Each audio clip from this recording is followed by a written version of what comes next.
Robert is one of the great, courageous freedom fighters leading the way, and we all must follow him. Please give him a very warm Ottawa welcome.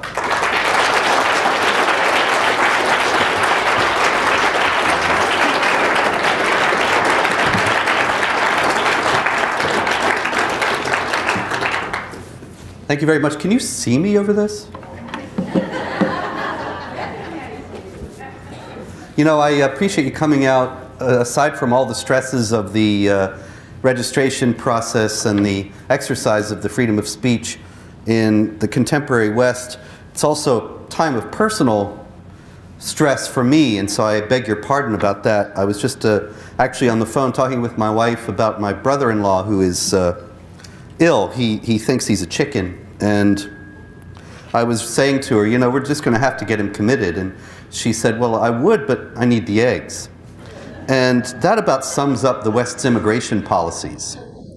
The West is committed to a firm policy of unreality and of fantasy about the nature of Islamic Jihad and the implications of the nature of Islamic Jihad for the massive migrant influx that is now inundating Europe and also coming to Canada and the United States.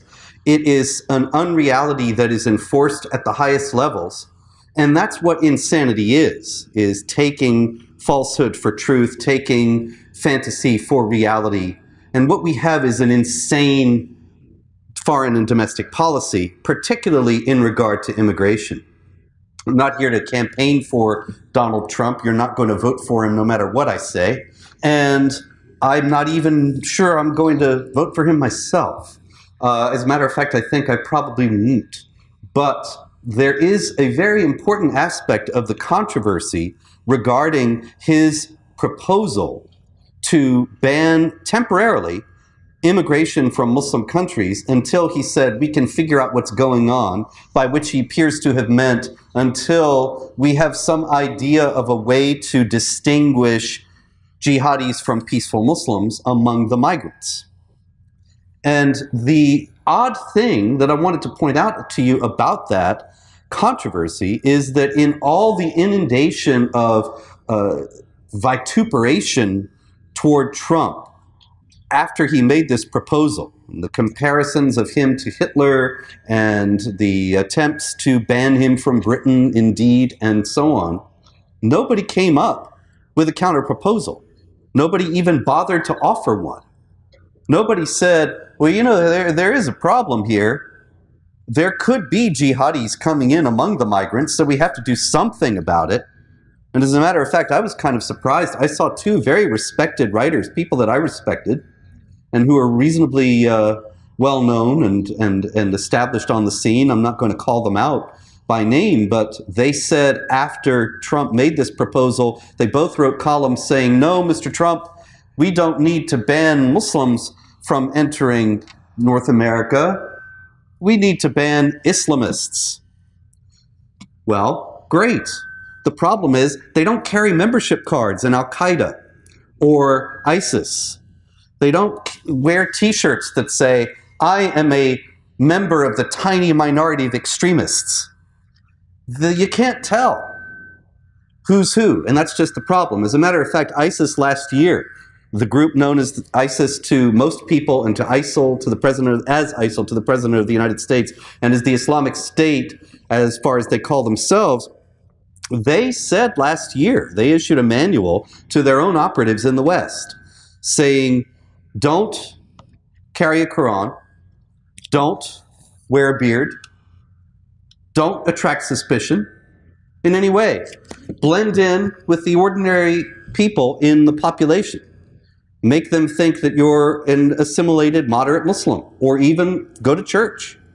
Now, how are you going to screen out somebody who doesn't show the signs of a devout commitment to Islam that generally do accompany the people who are, that generally are manifested by the people who are jihad terrorists? How are you going to tell when they are deliberately concealing that? Another thing that is checked for in the vaunted vetting process that Barack Obama has said he's going to apply to the Syrian refugees admitted into the United States, and I believe that a similar vetting process is going on here, or will be going on here. The problem is, what exactly are you vetting for? You're vetting for a criminal record. You're vetting to see if there is some background of criminal activity. Well, that's another thing ISIS says. They're not going to recruit people with criminal backgrounds because precisely they know that that's what authorities in the West are looking for. So Tashfeen Malik, if I stand away from this thing, will it not whistle? Can you still hear me?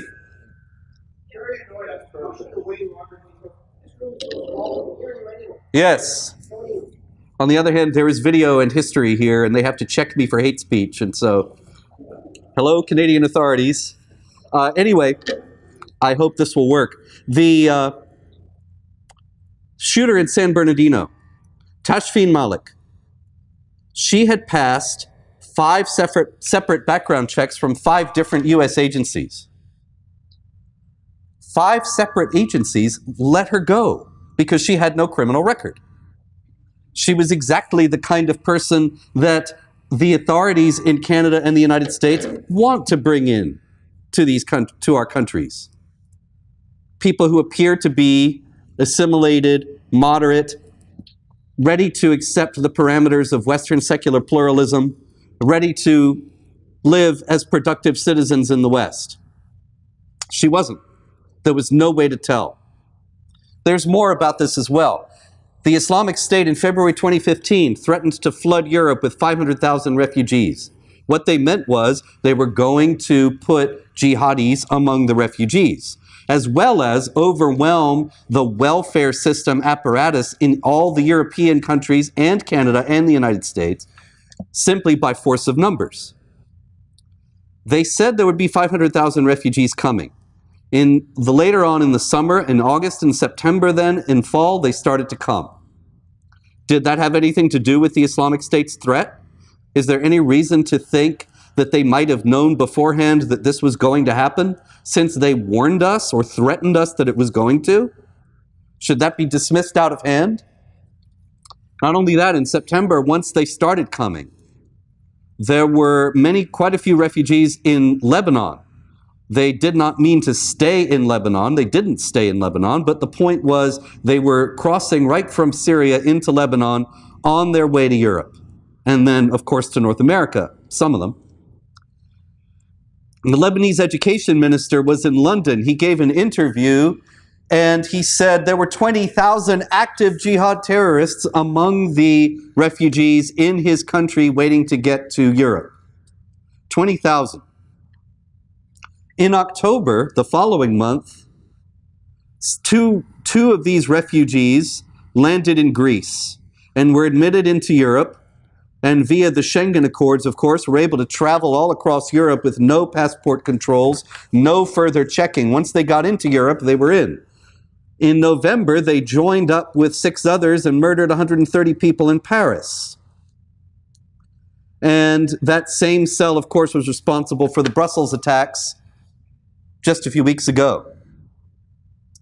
All this illustrates that you cannot tell among the migrants who the jihadis are, and jihadis are coming. And so what exactly are we supposed to do about that? What the Western authorities would have us do, Justin Trudeau, Barack Obama, David Cameron, all the rest of them, certainly Angela Merkel in Germany, they would have us say it is worth the risk. It is worth the risk of a few jihadis to be able to alleviate the humanitarian crisis in Syria and to be able to bring in these people who will be such an asset to our nations. In other words, it is preferable to have people being killed in jihad attacks in the West. That's preferable to stopping this refugee flow in view of the fact that there could be jihad terrorists and there will be jihad terrorists among the migrants. Now, is that really a good trade-off? Saudi Arabia, how many refugees have they taken? Absolutely zero. Do you know why? Are they racist, bigoted Islamophobes? They didn't take any of the migrants because they said, you know, there are jihad terrorists among those people. And the world opinion makers said, oh, okay, well then, you're excused. But not Europe, not Canada, not the US. If we say the same thing here, we are racist, bigoted Islamophobes. But the fact is, the Saudis actually share a linguistic, cultural, and religious bond with most of the refugees. It would be much more coherent for them to go there than to come here. They would be much more comfortable there than here. Not only that, do you know about the Hajj, the pilgrimage to Mecca, right? You got to make it once a year, if you're once in a lifetime if you're a Muslim. And you can only make it in 10 days every year. The first 10 days of the month Zulhijjah, that's the only time you can make the pilgrimage to Mecca. That's why there's always a crowd control problem in Mecca every year. And sometimes we hear about people being trampled to death and so on, because there's this massive influx of people into Mecca. And it's very hard to manage. And as the world population of Muslim grows, the crowd control problem in Mecca grows. But it's only 10 days a year. So 355 days a year. Think about this. Where are those people staying while they're in Mecca? As a matter of fact, inside Mecca, outside Mecca, right nearby Mecca, I'm not sure where exactly, but they have set up on a permanent basis tens of thousands of air-conditioned tents that are fully appointed, like hotel rooms, for the pilgrims to Mecca. 355 days a year, those things are absolutely empty. It's perfect. Send the migrants there. And they're Muslims. They can even go to Mecca.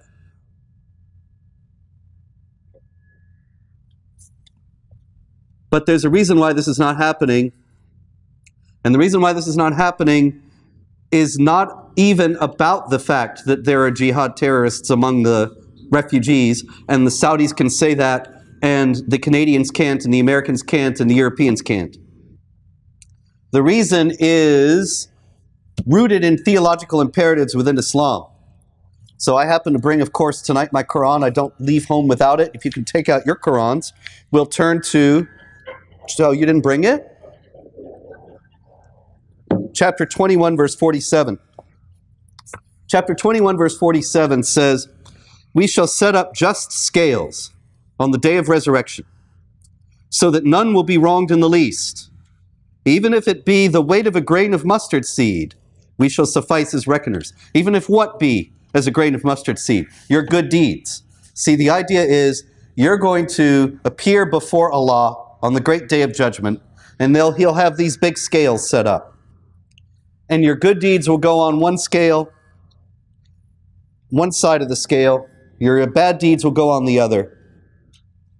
And if your good deeds outweigh your bad deeds, you go to paradise. And if your bad deeds outweigh your good, you'll go to hell. So your good deeds have to outweigh your bad deeds. Now think about how that would drive you crazy if you were a believing Muslim, or if you are. Because how many good deeds have you performed? How many bad deeds? How much does each weigh? And so you have no idea on this, based on this system, whether you're going to spend eternity in paradise or in hell. You have no idea. And not only that, but the Quran is full of lavish illustrations of... I feel so short back here. I'm going to move out. I feel so short everywhere, but at least I don't have something up to my eyes so I can barely see you. The problem is that hell is so lavishly described in the Quran. Allah is going to pour molten lead down your throat for all eternity. And He's going to burn off your skin. And as soon as your skin is burnt off, He'll issue you a new one so He can burn it off again. And it just goes on and on and on in the Quran. It's very lingeringly and lavishly described. And so you're reading that as a believer, and you're thinking, if those good deeds don't outweigh those bad deeds, then that's what I'm in for. Now, there are several ways out. And this is where it becomes important for unbelievers in the Quran. One of the ways out is delineated in chapter 9, verse 111 of the Quran. Paradise is guaranteed to those who kill and are killed for Allah. And that's the rationale behind the suicide bombers. You see, if you kill somebody, if you blow yourself up in a crowd of infidels, you're guaranteed paradise. You don't have to worry about the scales.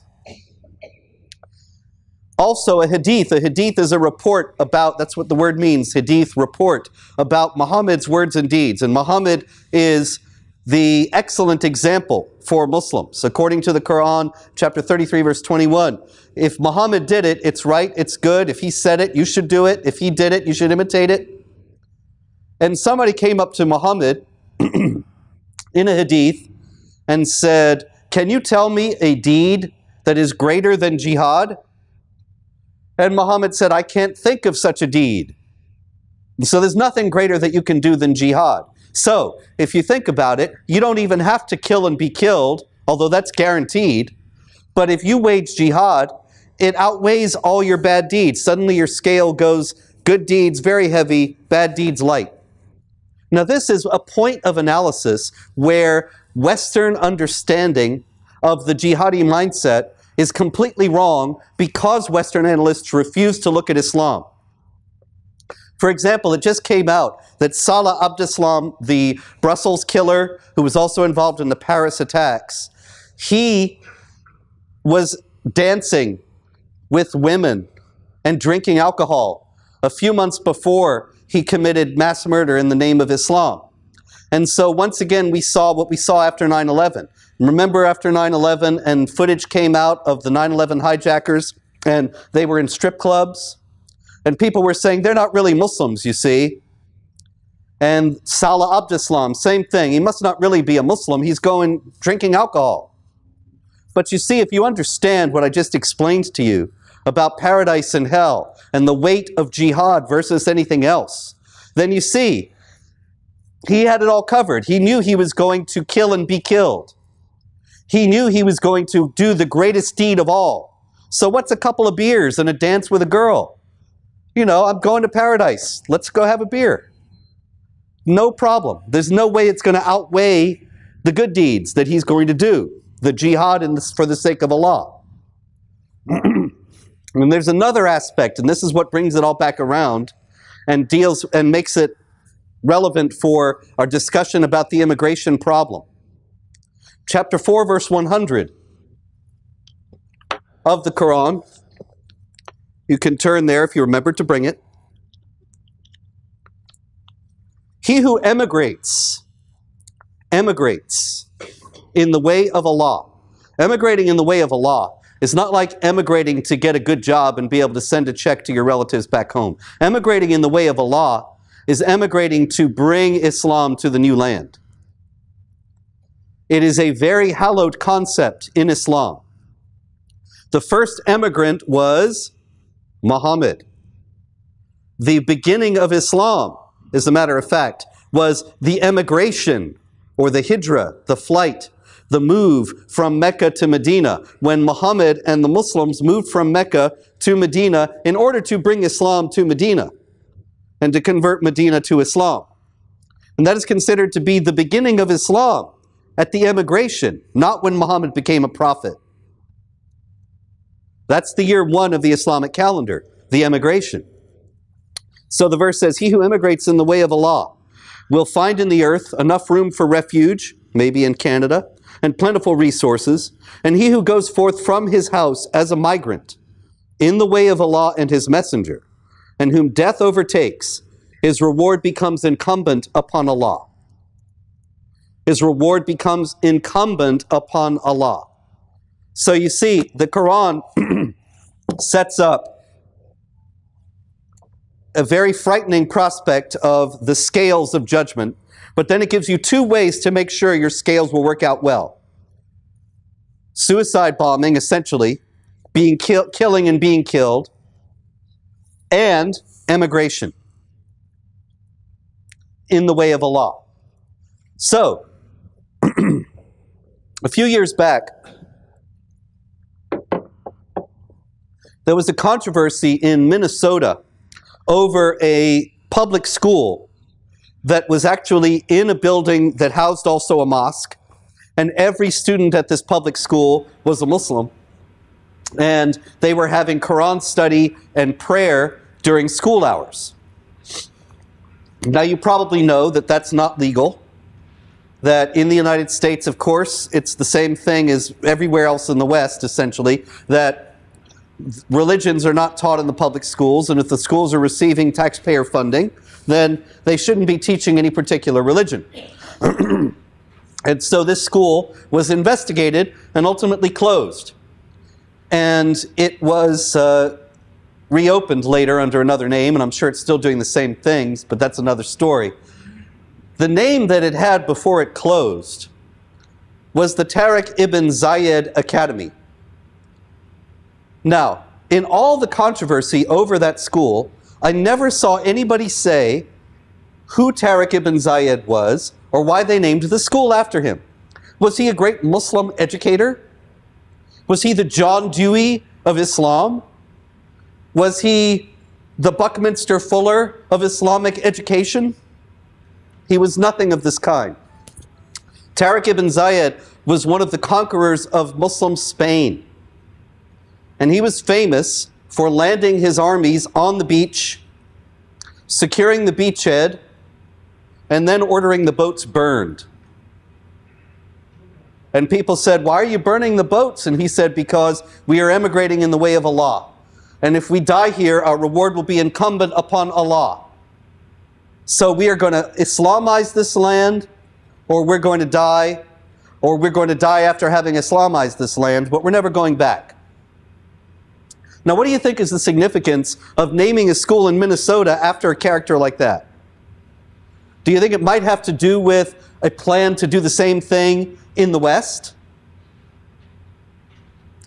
And that's something that has never been discussed in regard to this entire refugee problem.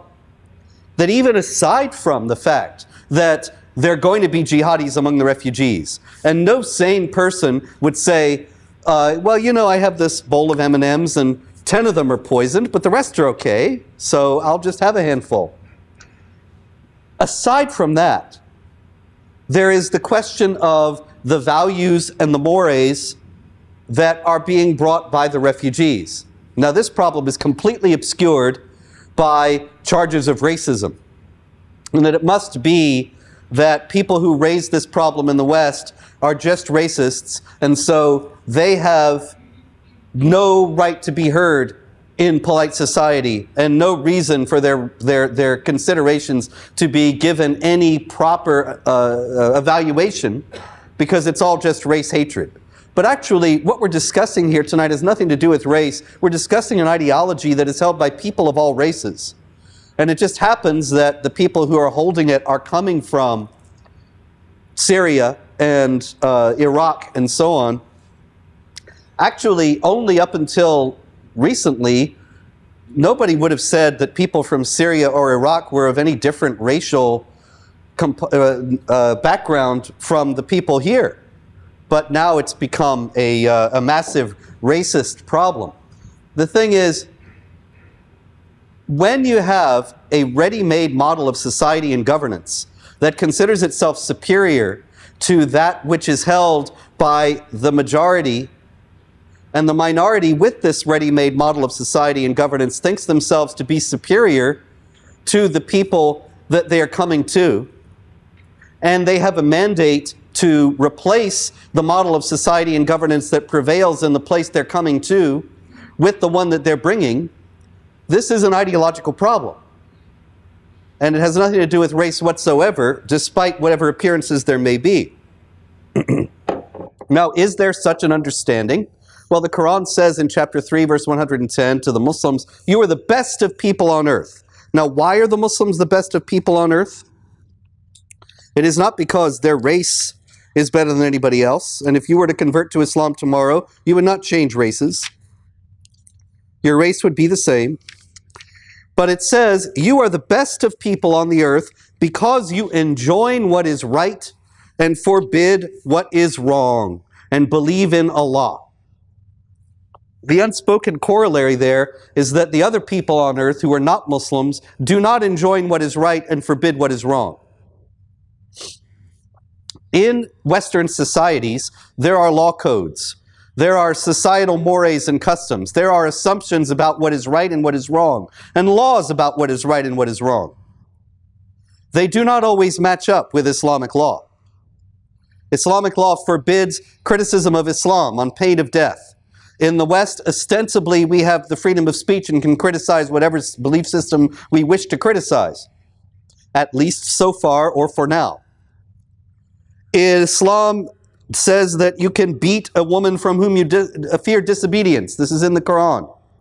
That a woman's inheritance should only be half that of a man. A woman's inheritance should be less than that of a man, and her testimony valued in court is only half that of a man. That a man can have 4 wives, and as well as the slave girls, the captives of the right hand, which are essentially sex slaves, as ISIS has shown us. These things are not compatible with the laws, with the ideas of what's right and wrong that prevail in the West. But if you come from a background that tells you, well, you're better than they are, and you enjoin what is right and forbid what is wrong, then which system of right and wrong are you going to accept? And which one are you going to be willing to adhere to once you emigrate? Because the reward is only incumbent upon Allah to give to you if you emigrate in the way of Allah. That is, if you emigrate to bring Islam to the new land.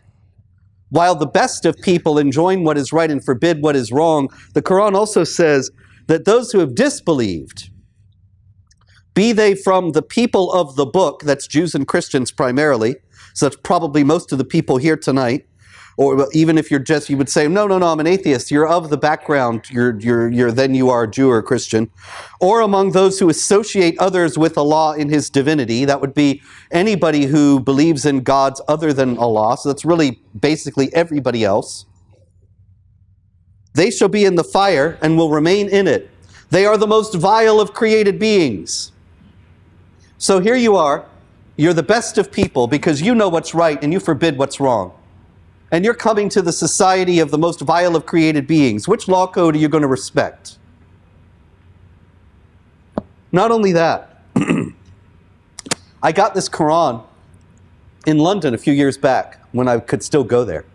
And when I went to London, I did what any ordinary tourist from the United States would do. I visited the local mosques. And in the Finsbury Park Mosque, I was greeted by a very kind young man who saw me as a potential convert to Islam, and he gave me a lot of books. And one of them was this very nice Quran. And the Finsbury Park Mosque is interesting. You may have heard of it a few years back because it was the center of jihad plotting in London. And there was an imam there who, in an excess of piety, he had had a bomb-making accident and had blown off both of his hands and injured his eye. So he had these 2 hooks for hands. Abu Hamza al-Masri was his name. And he had 2 hooks for hands and an eye that was just white with no pupil. And a very fearsome-looking character. He is now in prison. He's now in prison in the U.S. for attempting to set up an al-Qaeda training camp in Oregon. And anyway, he was at the Finsbury Park Mosque. I walked in there a few years later, and I said, I hear you had some trouble here a few years back. And the very kind young man who was giving me all the books said, yes, we did. We had some extremists here, but they're all gone, and now we're all moderates. And he gave me this moderate Quran. Now, the great thing about this moderate Quran is that it has moderate notes that explain the text to you. The notes are by Syed Abu Ala Maududi. Maududi was a Pakistani Muslim politician and Islamic scholar. He died in 1979. He was the founder of Jamaat-e-Islami, which is still the largest Islamist political party in Pakistan. And he also was a scholar of the Quran and Islam. He wrote a multi-volume commentary on the Quran, and this is a 1-volume digest of it. And Maududi is very mainstream. I guarantee you that if you go to your local Islamic bookstore, next time you go there, ask them for the writings of Maududi. I guarantee you they'll have them. He is completely mainstream. And he wrote moderate notes to this moderate Quran. So it's very, very important I carry this one around because people often say, as a matter of fact, invariably, when I quote this book, people say, well, you're taking that out of context. And I've never managed to quote the Quran in context. And I've given up trying, actually. I just let Maududi give the context. And Maududi actually is very helpful in that regard, especially when it comes to verses like chapter 9, verse 29, which says, fight against those who do not believe in Allah and the last day, and do not forbid what he has forbidden of the religion of truth, even if they are of the people of the book, remember that's the Jews and the Christians, until they pay the jizya, the tax, with willing submission and feel themselves subdued. Now, I just quoted that out of context, so let's get the context from Maududi. He says, the purpose for which the Muslims are required to fight. Oh, well, that's interesting right there. Muslims are required to fight. Not just exhorted or allowed or permitted, but required to fight. Okay? Is not, as one might think, to compel the unbelievers into embracing Islam. Okay, so that's reassuring. We're not going to be forced to become Muslim. So what are we in for? Rather, its purpose is to put an end to the rule of the unbelievers, so that the latter are unable to rule over people. Do you understand the maximalism of that statement? To put an end to the rule of unbelievers so that the latter are unable to rule over people. That is, anywhere, any government that is not constituted according to Islamic law, he is saying is illegitimate, and Muslims are required to fight against it. The authority to rule, he goes on, should only be vested in those who follow the true faith. Unbelievers who do not follow this true faith should live in a state of subordination. The unbelievers are required to pay jizya, the tax, in return for the security provided to them as the dhimmis, protected people of an Islamic state. Jizya symbolizes the submission of the unbelievers to the rule of Islam. Now, like I said, you can go into your Ottawa Islamic bookstore and you will find Maududi's writings. There he is saying Muslims are required to fight until all government is Islamic. And the unbelievers are living in a state of subordination. Historically, that prevailed throughout the Islamic empires. The great caliphates of the past always made the unbelievers live in a state of subordination. They always had to pay the tax. They had to not build new houses of worship or repair old ones, so their communities were always in decline. They had to not hold authority over Muslims, so that they were always at the most menial level, taking the most menial jobs in society that wouldn't involve being the boss over a Muslim. If a Muslim was coming down the street, they had to step off and let him pass, like in the Jim Crow South in the US. All of this was meant to enforce the state of subordination, designed to remind them every day that they were the most vile of created beings for having rejected the true faith of Islam. Now, there are tens of thousands of migrants coming to the West who will never strap on a bomb and blow themselves up in a crowd of infidels, but who do believe that that is the book of Allah, the perfect and eternal book that was delivered in perfect form to Muhammad and is valid for all time. And they do believe that they will be rewarded by Allah for emigrating in the way of Allah, and that it's their responsibility once they are here to replace the government of the most vile of created beings with the government of the best of people who enjoin what is right and forbid what is wrong. Now, what are we supposed to do about that? We're supposed to say it's racist to oppose this and be quiet. That is the only solution that has been offered by the Western political and media elites.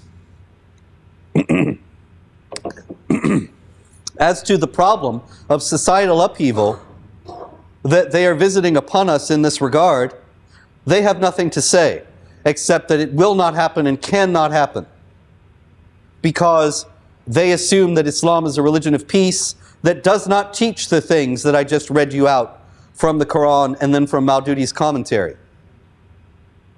Unfortunately, I didn't print that book myself. And that verse about making the people of the book pay the jizya with willing submission and feel themselves subdued is in every Quran in the world. Maududi's commentary is mainstream and is echoed by thousands of other Islamic scholars.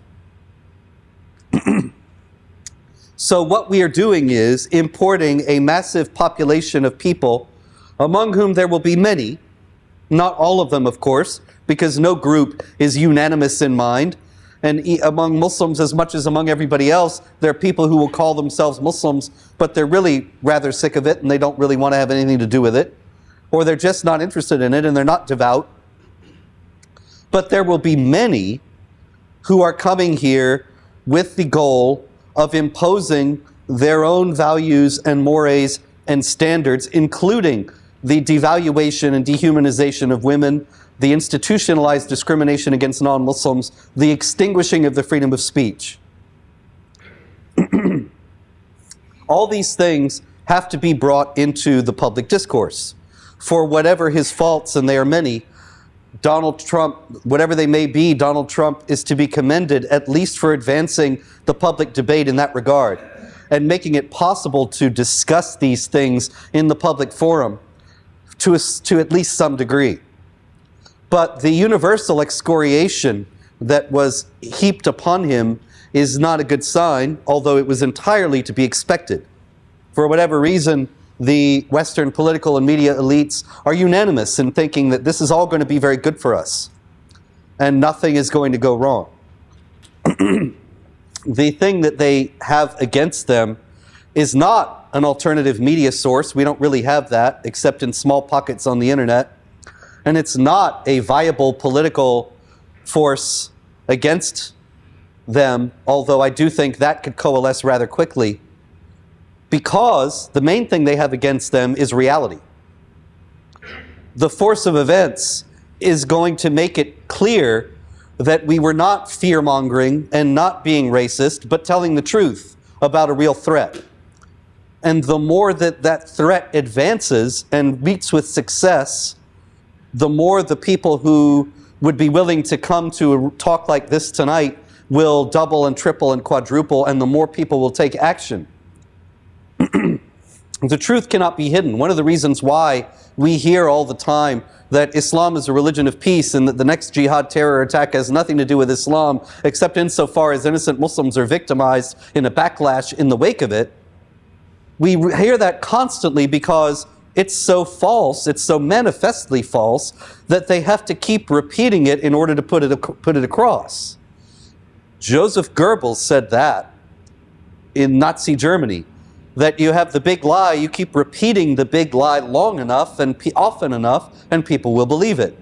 What we have now is a much more sophisticated variation on that theme, and a much more persistent and relentless variation on that theme, with these absolute falsehoods being repeated and repeated and repeated. But every time they're repeated, it shows the anxiety of the elites in that they know that their position is eroding, and they know that their position is increasingly risible, absolutely ridiculous, because it so manifestly flies in the face of the facts. And so I come to you tonight actually in spite of all the bad news that I've set out. I feel quite confident, more and more all the time, that all this is going to turn, and turn quickly. A few years before the Berlin Wall fell, people were, the learned analysts, the mainstream commentators were saying, we're going to have to devise strategies to deal with the Soviet Union for 50 years, for 100 years, for the long term. And then in 3 years it was gone.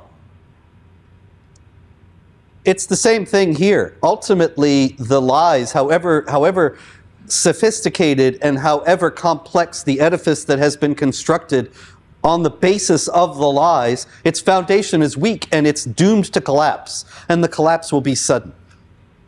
All we have to do is keep standing for the truth and keep insisting insofar as we have any voice anywhere And this is my answer to your question. Well, what can we do? Whatever you can do is bound by your own talents, your own time, and your own commitment. But you need to understand nobody else is going to do it for you. And I exhort you to devote all your energies, as much as you possibly can, in your circle, whatever it may be, to trying to wake people up to the reality of what's going on, and to do everything they can to put pressure upon our elected officials to turn this around. And it can be done, and it will ultimately be done, but the longer we put it off, the more difficult it's going to be. But I would exhort you finally, in conclusion, not to be worried about it, and things are going to be difficult, and things are going to get worse. But there's no way we can't win, and there's no way we will not prevail, because reality just has a way of breaking through. Alexander Solzhenitsyn, when he was chronicling the resistance to the communist tyranny in the Soviet Union, he said that it was as if we had all been paved over with concrete, and we were the blades of grass underneath the concrete, and completely stifled and suffocated. But the blades of grass break through the concrete and ultimately reclaim. If the concrete is not constantly reinforced, the blades of grass will win out, and so will we. Thank you very much.